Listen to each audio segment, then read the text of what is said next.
How's it going, guys? Today we'll be taking a look at Apple's Magic Keyboard for the 11-inch iPad Pro. Is this overly expensive keyboard worth your money? And discuss about all there is to know about the Magic Keyboard, things that I like and dislike, and my impression on the Magic Keyboard. Hi, my name is Ken and welcome back to the channel where we'll talk about filmmaking, photography, iPad Pro related content and tech. If any of these piques your interest, consider subscribing to the channel as you may learn a thing or two from these videos. Here are all of the topics that we'll be discussing today. Sit back, relax and enjoy the video. Let's dive right in. For the past 3 months, I have been extensively using the Magic Keyboard with the iPad Pro for most of my daily tasks, from scripting to editing thumbnails, writing video descriptions, video editing, and even posting a video onto YouTube directly. Needless to say, the experience was really impressive. The keyboard and trackpad from the Magic Keyboard case truly makes this the most expensive keyboard you can purchase for an iPad. So in this video, let's talk about everything there is to know about the Magic Keyboard for the 11-inch iPad Pro. The unboxing segment of the video can be found in the card if you're interested to find out what comes out of the box. And I also made a first impression video when I first got my hands on the Magic Keyboard. You can check it out right here. With that out of the way, let's dive right in. The Magic Keyboard comes in only a black color when it first launched back in 2020. Only until recently in 2021, Apple has released a white version of the Magic Keyboard. If you're looking into an all-white desk setup, the dimensions of the Magic Keyboard is 25.9cm in width, 20.2cm in length, and only 2.2cm in height, making this a really compact keyboard case. The material used on this case is made out of the same polyurethane material used on the Smart Folio keyboard case, which feels like soft silicone rubber, smooth to touch, and it feels really comfortable. The weight on this Magic Keyboard is surprisingly on the heavier side, sitting at about 603 grams, while the weight of the 11-inch iPad Pro at 471 grams, which is about 27% heavier than the iPad itself. This brings the total package to be about 1 kilogram. The weight really did surprise me coming from the iPad with a regular trifold case. Probably weighed about 500 grams max, and to almost double the weight takes some time to get used to. Moving on to the unique features of the Magic Keyboard, starting from the floating cantilever design. The built-in magnets hold the iPad Pro in place, and these magnets are really strong. Baked in right inside the Magic Keyboard, there is the smart connector which connects the keyboard and the trackpad from the Magic Keyboard to the iPad Pro. In case you have not noticed, there are the same smart connector pins located at the back of the iPad, and here is where it all makes sense. The other exciting feature about the Magic Keyboard is the hinge mechanism that allows for the tilting of the screen. This hinge mechanism folds upwards and backwards. When lifting up the case, you will hear a firm locking sound of the hinge being snapped into place, and the backward tilts only allows for a limited flex on the tilting axis. Moving down to the side of the Magic Keyboard, there is a USB-C pass-through port here on the left side. The charging speed via this pass-through port is said to be slightly slower, at about 40% as compared to the charging port directly into the iPad Pro. Now to the most exciting part of this Magic Keyboard, which is the scissor switch keyboard typing experience. The build quality on the keycaps are really solid, soft to touch, and it gives a really premium quality feel when typing.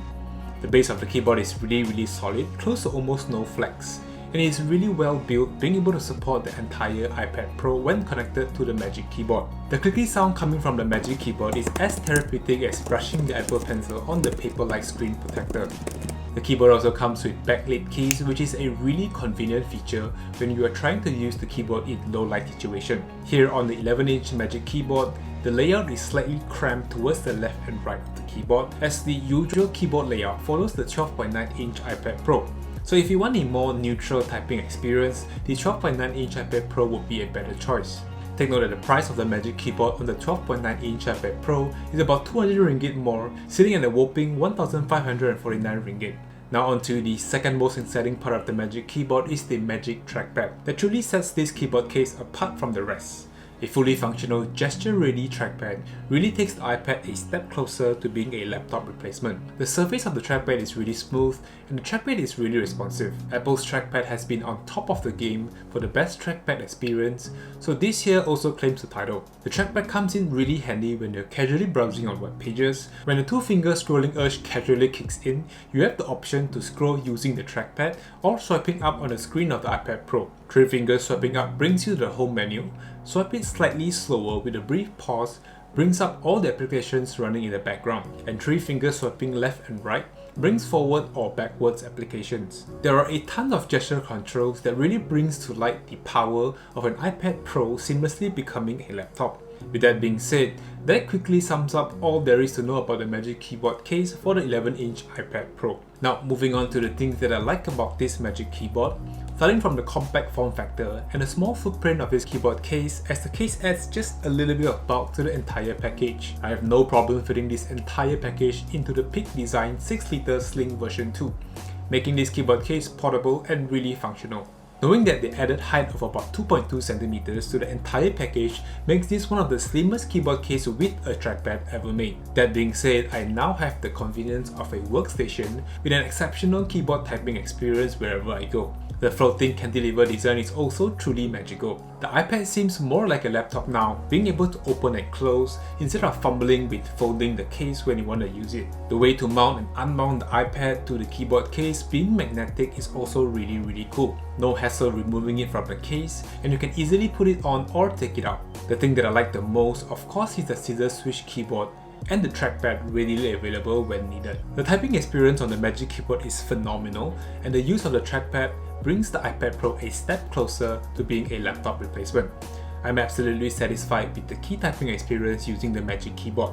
It is sort of like a motivation for me wanting to write my scripts here on the Magic Keyboard as compared to my desktop keyboard. The trackpad on the Magic Keyboard is also very good. You get to use a ton of gesture controls that is baked into iPad OS. Editing on the iPad Pro using LumaFusion with the trackpad is really intuitive, as you can easily scrub through timelines, make micro adjustments, and even zoom into timelines, which makes this keyboard case truly functional. The extra USB-C port for charging at the left side of the Magic Keyboard case also comes in clutch, as I still get to charge my iPad when using a USB-C dock. Now on to the things that I dislike about the Magic Keyboard is that it doesn't come with a function row key when compared to the MacBook's keyboard layout. This means no volume control, play pause function, backlit settings, and even screen brightness control settings, which is a bit of a hassle that you need to go through the settings menu to adjust these settings. I've also noticed that at times when typing on the Magic Keyboard, I find myself constantly hitting the bottom of the frame of the iPad Pro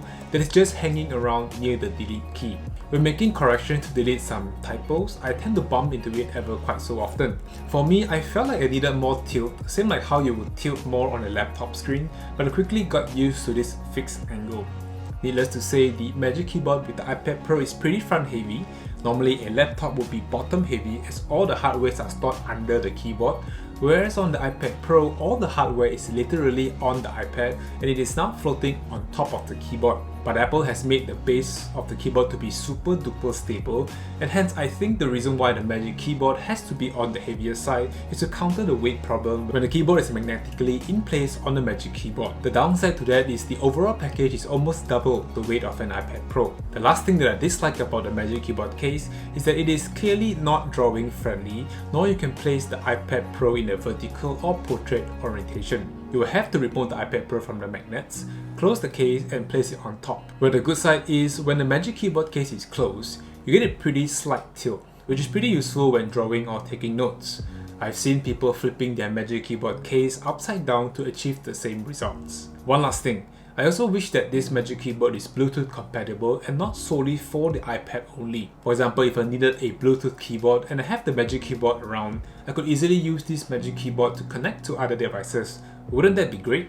So in wrapping up this video, Apple's Magic Keyboard for the iPad Pro sits at a hefty price tag for the 11-inch Magic Keyboard case at around 1,349 ringgit, and for the 12.9-inch at 1,549 ringgit, and that's insanely priced. But for the convenience of the keyboard and trackpad, and the overall build quality and the function of the entire package really does improve the entire iPad Pro experience. Needless to say, for almost half the price, you can get the Logitech Folio touch case for the iPad Air 4th Gen for around 900 ringgit, or even at 6 times less the price, you can get the Logitech K380 with the Pebble M350 wireless keyboard and mouse combo for around 250 ringgit. But this adds extra bulk when carrying them around, and you will have to pack both peripherals into a bag, and for the convenience of it, the Magic Keyboard case serves this very purpose. So should you get the Magic Keyboard for your everyday use? If you're on a budget, I would suggest getting the K380 with the M350 combo, which should pretty much get the job done for having a keyboard and a mouse.